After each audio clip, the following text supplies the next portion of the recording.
Isang tulay naman sa lungsod ng Batangas ang bumagsak kaninang umaga sa kasagsagan ng bagyong Santi.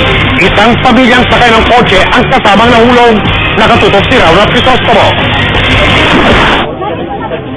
Buong bumagsak ang Bridge of Promise sa Batangas City kaninang umaga. Ang masaklap, kasamang nahulog sa ilog ang isang pamilya sakay ng kotseng patawid sa tulay. Ihahatid sana ng mister na si Romulo Soriano ang misis na si Malu sa trabaho. Bit-bit ang mag-asawang 3 taong gulang na anak na si Niculo. Nailigtas si Malu ng mga nakatira di kalayuan sa ilog. Agad siyang dinala sa St. Patrick's Hospital.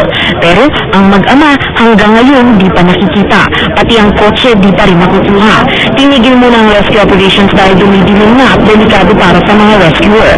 Base sa report sa alkalde ng lungsod, nasira ang tulay dahil sa lakas ng agos ng tubig sa ilog. Pero ang tanong ng alkalde, bakit di agad nakitang mahina na ang pundasyon ng tulay?